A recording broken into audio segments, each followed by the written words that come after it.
Michael Dawson's prized oak trees had stood sentinel at the edge of his property for 23 years. He planted them as saplings when he first moved into Sunnyside Estates, nurturing them through drought and storm until they grew into magnificent shade providers that cooled his home during the scorching Arizona summers. The trees weren't just landscaping. They were living monuments to his life in this house, markers of time and memory. On a Tuesday morning in July, Michael returned from his overnight shift at the hospital to find nothing but stumps where his beloved oaks had once stood. Sawdust still sprinkled the ground like a cruel dusting of snow, and the harsh morning sunlight beat down unobstructed on his driveway for the first time in over 2 decades. He stood frozen, medical bags still clutched in his hand, unable to process the barren landscape before him. The neighborhood, once pleasantly dappled with shade and greenery, now looked exposed and raw. His house, previously sheltered by the generous canopy, seemed naked and vulnerable. "Beautiful, isn't it?" The voice startled Michael from his stunned silence. He turned to see Patricia Winters, the recently elected HOA president, standing at the edge of his property with a clipboard pressed against her immaculate pantsuit. Her salt and pepper bob didn't move in the breeze, seemingly held in place by the same rigid force that kept her smile permanently fixed. "What happened to my trees?" Michael's voice emerged as a hoarse whisper. Patricia's smile widened. "We've implemented new landscaping standards for Sunnyside Estates. Your trees violated Code 7.3 of the updated HOA guidelines. No vegetation exceeding 15 feet within 30 feet of adjacent properties." She tapped her clipboard. "The removal was authorized last week at our meeting." "Meeting? I wasn't notified of any meeting." Michael felt heat rising up his neck that had nothing to do with the now unobstructed sun. "Notices were emailed," Patricia replied with rehearsed patience. "Perhaps check your spam folder?" Regardless, the decision was unanimous among attending members. Michael's fists clenched at his sides. "Those trees provided essential shade for my house and half the block. Do you have any idea what this will do to my cooling costs, to my property value?" Patricia's expression hardened slightly, though her smile remained firmly in place. "The HOA isn't responsible for your utilities, Mr. Dawson. What we are responsible for is maintaining consistent aesthetic standards and property values across Sunnyside Estates. Your trees were an outlier and needed to be addressed." Before Michael could respond, Patricia was already walking away, her heels clicking sharply against the sidewalk. "You'll receive an invoice for your portion of the removal costs by the end of the week," she called over her shoulder. "Welcome to the new Sunnyside." Michael stood in the merciless sun, looking between his decimated tree line and Patricia's receding figure. His gaze drifted to her house directly across the street, a stark white 2-story colonial that now sat fully exposed to the southwestern sun without the protective canopy his trees had provided. He noticed something else, too. Without his trees blocking the trajectory, the sun's reflection off his west-facing windows now beamed directly onto Patricia's pristine facade. A slow realization dawned on Michael as sweat began to trickle down his back in the intensifying heat. He walked into his house, mind racing with calculations about angles, reflections, and the physics of solar gain. If Patricia Winters thought the neighborhood looked better without his beloved trees, he was about to give her an entirely new perspective on the matter. The air conditioner hummed to life as he crossed the threshold, but Michael barely noticed. He was already taking measurements of his windows, a plan forming that would transform this act of bureaucratic cruelty into an unexpected lesson about the true value of shade trees in the Arizona desert. 3 days after the tree removal, Michael sat at his kitchen table surrounded by printouts of solar reflectivity studies, architectural diagrams, and weather pattern charts for the Sunnyside area. His background in medical science hadn't prepared him for this specific type of research, but the methodical approach to problem-solving transferred perfectly. A half-empty coffee mug sat forgotten beside a thermal imaging camera he borrowed from his friend in the university's environmental science department. The invoice for $2,780 for vegetation removal services had arrived that morning, complete with Patricia's signature and a note reminding him that late payments would incur additional administrative fees. It now served as a coaster for his coffee. "It's not just about the money," Michael explained to his daughter Emma during their weekly video call. "Those trees were oxygen producers, natural air conditioners, wildlife habitats. They were part of an ecosystem." He ran a hand through his thinning hair. "And she cut them down because they violated some arbitrary height regulation she implemented last month." Emma's concerned face filled his laptop screen. "Dad, I know those trees meant a lot to you, but be careful. HOAs can make your life hell if you cross them."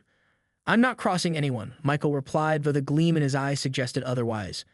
"I'm simply adapting to my new circumstances." After ending the call, Michael pulled out his old engineering textbooks from his undergraduate days. The principles of physics hadn't changed, specifically the laws governing the reflection and absorption of solar energy. By midday, he had formulated a plan that was both elegantly simple and perfectly legal. The following weekend, Michael installed what he casually described to curious neighbors as energy-efficient window upgrades.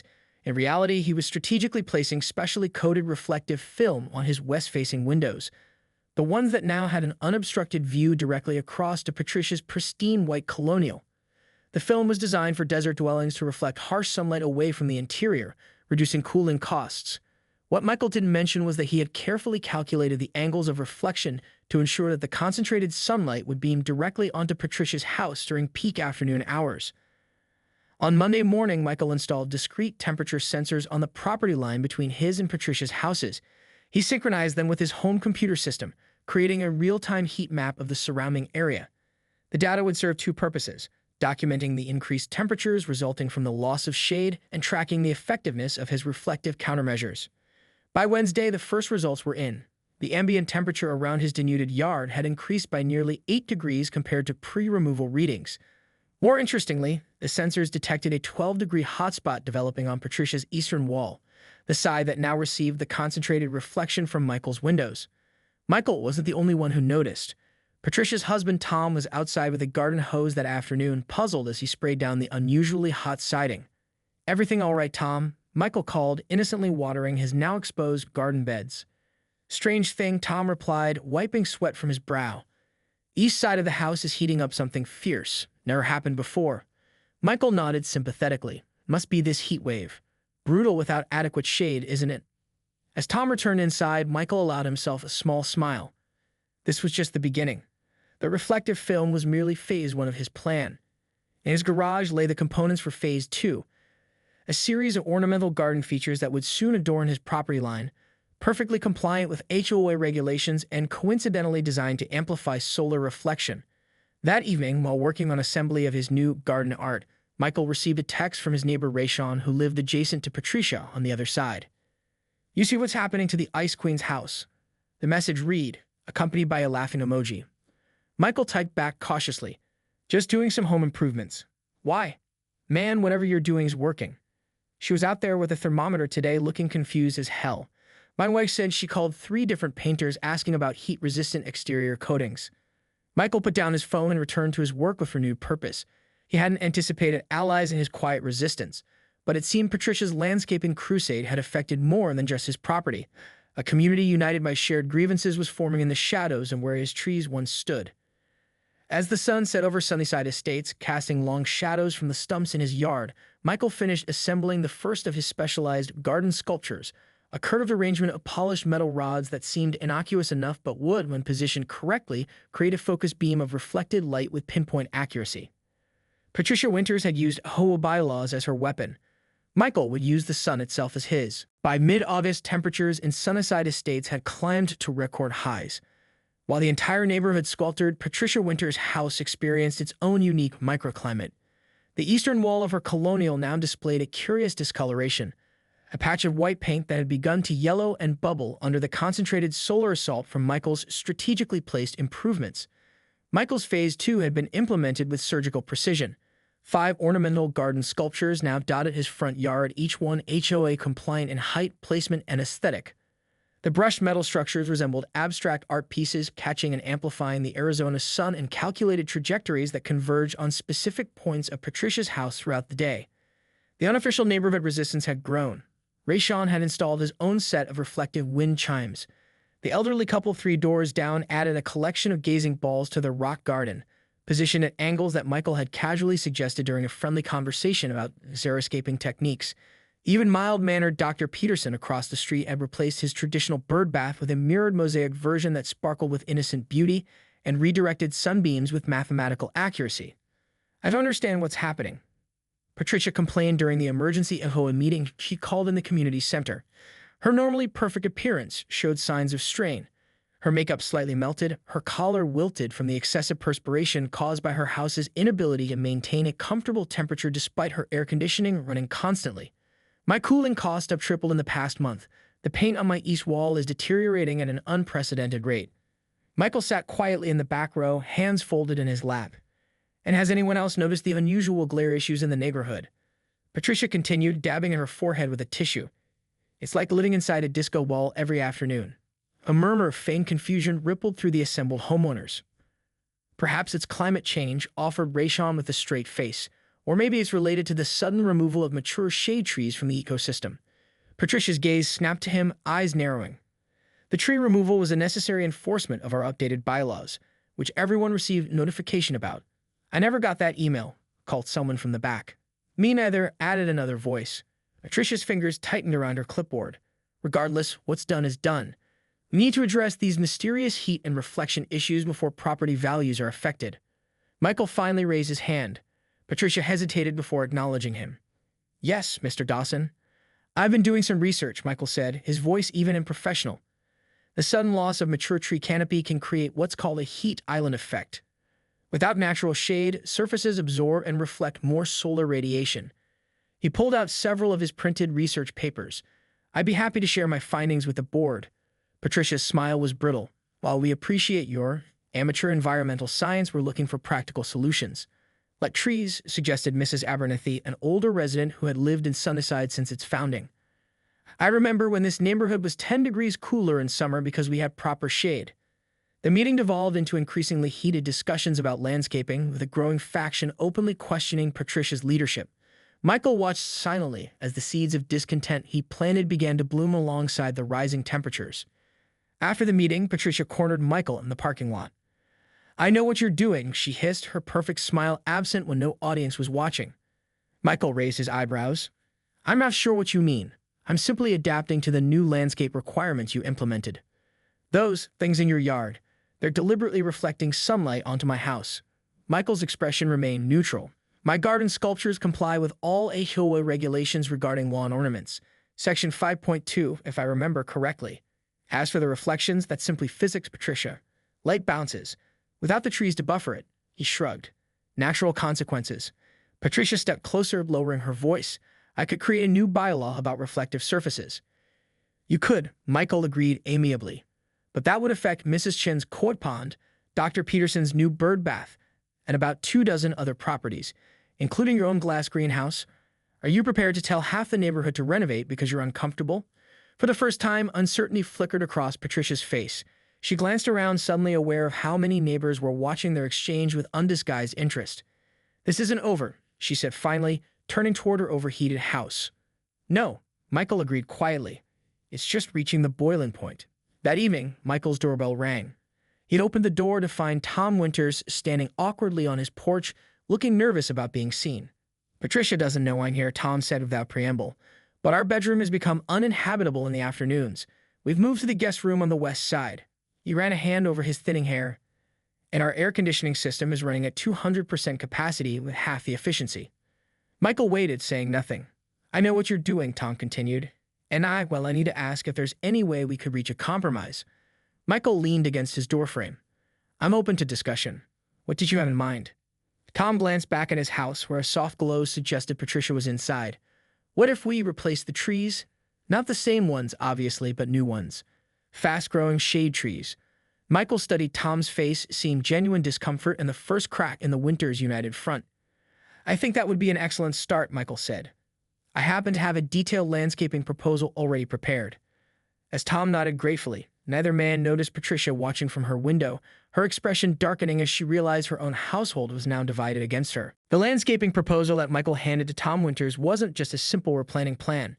It was a comprehensive 15-page document with satellite imagery, solar exposure maps, temperature projections, and a detailed cost-benefit analysis showing how strategic shade tree placement would reduce cooling costs throughout Sunnyside estates by an estimated 22% during summer months. Michael had been preparing it since the day his trees were cut down. What he hadn't anticipated was how quickly it would circulate through the neighborhood. Tom had shared it with a few trusted neighbors, who passed it to others. Within days, printed copies appeared in mailboxes across Sunnyside estates, accompanied by an anonymous note suggesting a special HOA meeting to discuss community cooling solutions. Patricia's reaction was swift and predictable. Official HOA notices appeared the next morning declaring a moratorium on unauthorized landscaping discussions and scheduling a board-only closed session to address disruptive influences in the community. But she had miscalculated. The combination of soaring temperatures, increased utility bills affecting everyone's wallets, and the growing visual evidence of her own home's deterioration had shifted neighborhood sentiment decisively against her leadership. On a Wednesday afternoon that broke temperature records across the state, Patricia returned home to find her air conditioning had failed completely. The service technician, sweating profusely in her superheated upstairs bedroom, delivered the bad news. System's been running at max capacity for weeks. The compressor's burned out from overuse, and there's unusual stress on the east-facing components. He wiped his brow and gestured vaguely outside.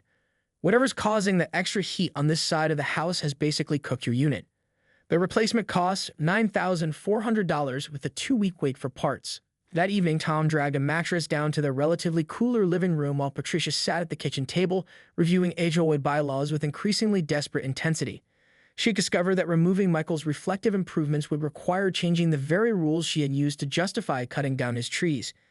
Any attempt to target his garden art specifically would constitute selective enforcement, grounds for a lawsuit. "We need to call an emergency board vote," she told Tom, who was filling ice trays with mechanical weariness. "I can still fix this."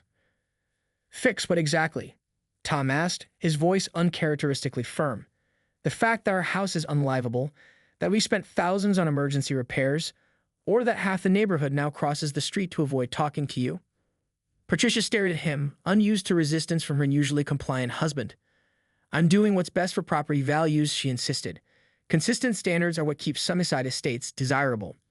Tom placed the ice trays in the freezer with deliberate care before responding. "No, Patricia, you're doing what gives you control. There's a difference." He handed her a printout, Michael's proposal. "I've already signed this. So I have 12 other homeowners. We're presenting it at tomorrow's meeting, whether it's on your agenda or not." As darkness fell, providing the only relief available to the overheated Winters household, Patricia sat alone reviewing Michael's document. Her initial fury gradually transformed into reluctant admiration as she recognized the meticulous research and irrefutable data. The man had outplayed her at her own game, using the varied bylaws she wielded as weapons to construct his perfectly legal revenge. The next evening, the community center was packed beyond capacity. Folding chairs spilled out into the hallway as nearly every Sunnyside resident came to witness what many were already calling the Tree Tribunal. Michael sat in the middle of the crowd, neither hiding nor highlighting his presence. Patricia took the podium, her usual polished appearance somewhat diminished by the heat and stress of the past weeks. Before she could begin her prepared statement, Rayshawn stood up. "Point of order," he called out. "According to HOA Bylaw 12.7, any proposal with signatures from 10% of homeowners must be heard and voted on at the next community meeting. We have a proposal with 26 signatures, representing 32% of Sunnyside households." A murmur of approval rippled through the crowd. Patricia's knuckles whitened against the podium. "The board needs to review any proposals before." "The board has had the proposal for 7 days," interrupted Mrs. Abernathy, waving her copy. "I delivered it to your mailbox myself last Thursday. That exceeds the 5-day requirement stated in Bylaw 12.9. The crowd's murmur grew louder. Patricia looked out at the sea of faces, recognizing the shift in power dynamics. Her gaze finally settled on Michael, who watched her with calm, patient eyes. "Very well," she said, her voice tight. "We'll hear the proposal." To everyone's surprise, Michael didn't stand up. Instead, Tom Winters rose from his seat in the front row. "If I may," he said, moving to the front of the room. Patricia's expression flickered between shock and betrayal as her husband took the microphone from her unresisting fingers. "Most of you have already seen the proposal to implement a community cooling initiative," Tom began, his voice growing more confident with each word. "What you may not know is that I've secured preliminary approval from the county for a matching grant that would cover 60% of the costs as part of their urban heat reduction program." Excited conversation erupted throughout the room. Tom continued once it quieted. "The initiative would plant 37 new shade trees strategically positioned throughout Sunnyside, install permeable paving to reduce heat retention in common areas, and create 3 small pocket parks with native vegetation." He paused, then added it would also establish new HOA bylaws protecting mature trees, with removal requiring a 75% community vote rather than board decision alone. The room erupted in applause. Patricia remained frozen at the side of the stage, watching as her husband effectively ended her reign. When the noise subsided, Tom looked directly at Michael. "I believe we owe someone an apology," he said, his voice carrying in the suddenly quiet room. "And perhaps reparations." All eyes turned to Michael, who finally stood. "I don't want an apology," he said calmly. "I want my trees back, not just for me, but for all of us. And I want HOA leadership that understands that communities are ecosystems, not just properties to be controlled." As he finished speaking, the lights in the community center flickered, then went out completely. The heat wave had finally overwhelmed the local power grid, plunging Sunnyside estates into darkness. In the emergency lighting that followed, residents gathered around battery-powered lanterns to sign Michael's proposal. Patricia slipped out alone into the hot night, walking slowly toward her overheated house where even darkness would bring little relief. From the community center doorway, Michael watched her go. The solar consequences had done their work, not just on Patricia's house, but on the community's awareness. Tomorrow, he would begin the process of healing the neighborhood's canopy, and with it, the neighborhood itself. What he didn't realize was that Patricia wasn't heading home to admit defeat. She was going to make one final, desperate attempt to maintain control, one that would bring their conflict to a surprising conclusion. The blackout in Sunnyside Estates lasted 36 hours. As air conditioning systems sat useless across the neighborhood, residents sought relief however they could, sleeping on backyard decks, creating makeshift swamp coolers, or retreating to hotels if they could secure reservations.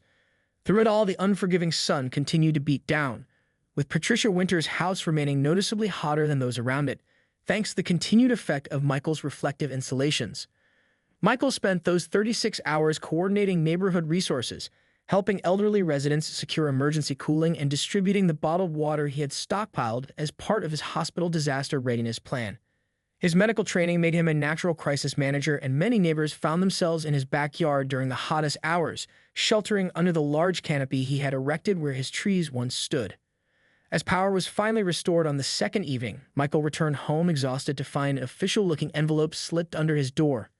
Inside was a notarized letter from Patricia's attorney threatening legal action for intentional infliction of emotional distress, destruction of property through reflected solar radiation, and conspiracy to undermine legitimate HOA governance. Michael placed the letter on his kitchen counter and smiled faintly. Patricia was playing her final card, intimidation through legal threats. The old Michael might have been cowed. The new Michael, forged in the heat of this conflict, merely added a letter to his growing documentation file. What surprised him was the second envelope that arrived 10 minutes later, hand-delivered by Tom Winters himself. "She doesn't know I'm here," Tom said for the second time that month as Michael invited him in.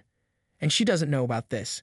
He handed Michael a thick folder containing printed emails, meeting minutes, and handwritten notes dating back 6 months, all documenting Patricia's systematic campaign to target specific homeowners with selective enforcement, while ignoring violations by her allies on the board. "Why are you giving me this?" Michael asked, leafing through the incriminating evidence. Tom sank into a chair, looking both relieved and devastated. "Because this has to end, not just for the neighborhood, but for Patricia." He looked up at Michael with tired eyes. "She's always been controlling, but this HOA position has turned her into someone I barely recognize. The trees were just the most visible example." Michael said nothing, sensing there was more.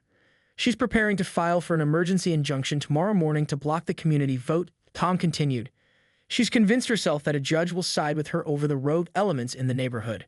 He made air quotes with visible bitterness. "And you disagree?" Michael prompted. "I think it's madness. We become social pariahs, spend a fortune on legal fees, and still lose." Tom gestured to the folder. "Especially with that evidence available. But she won't listen to me anymore." The two men sat in silence for a moment before Michael spoke. "What exactly are you proposing, Tom?" "A truce.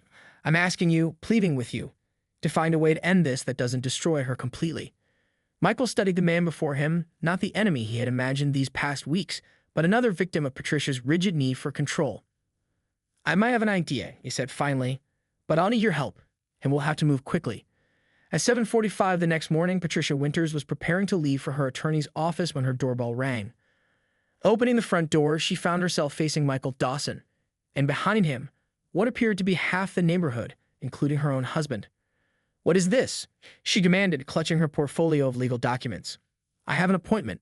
"Before you go for that appointment," Michael said calmly, "I thought you might want to see what's happening in your backyard." Despite herself, Patricia followed his gesture.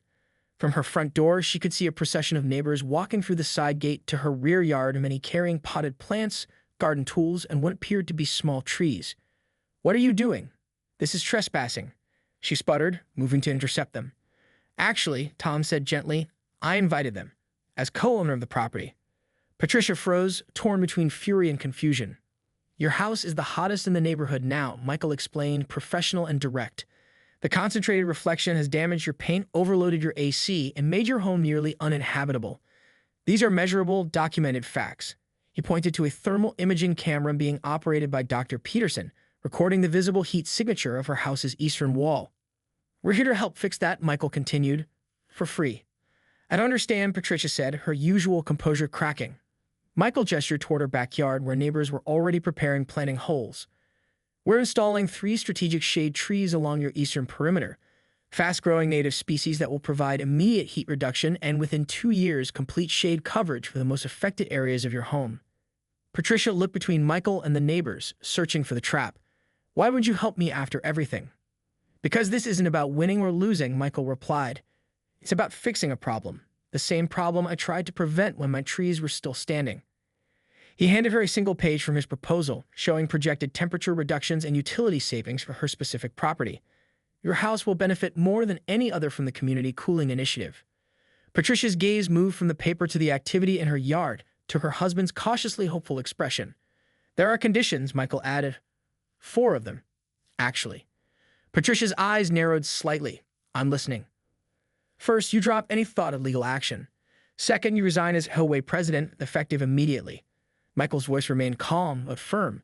"Third, you publicly support the community cooling initiative at tonight's rescheduled vote." Patricia's mouth tightened. "And the fourth, you agree to serve on the new neighborhood environmental committee as an ordinary member, not as chair." He held her gaze. "Your organizational skills are valuable, Patricia. Your autocratic approach is not." For a long moment, Patricia stood rigid, the portfolio crushed in her grip. Then, almost imperceptibly, her shoulders relaxed. "Those trees," she said finally, nodding toward her backyard where the planting was already underway. "They'll drop leaves in my pool." "They will," Michael acknowledged. "Nature is messy sometimes, but they'll also save you about $3,200 a year in cooling costs and prevent further damage to your home's exterior." Another long pause, and then Patricia did something no one in Sunnyside had seen in months. She smiled very slightly without the brittle edge. "I suppose I could install a pool cover," she conceded. 6 months later, the first anniversary of what Sunnyside residents now called the Great Tree Rebellion was marked with a neighborhood picnic in one of the new pocket parks. Young shade trees, still slender but growing rapidly, dotted the community with particularly lush specimens surrounding the Winters house. Michael watched from a bench as Patricia, no longer HOA president but now a surprisingly effective member of the environmental committee, directed volunteers planting native drought-resistant flowers. Her organizational skills had been channeled into coordinating the county grant implementation, a role that satisfied her need for order while benefiting everyone. Tom joined Michael on the bench, handing him a cold drink. "1 year ago today, I was dragging a mattress downstairs because our bedroom was too hot to sleep in." Michael accepted the drink with a smile. "And I was calculating solar reflection angles like a man possessed." Both men chuckled, watching as neighbors gathered under the young trees, children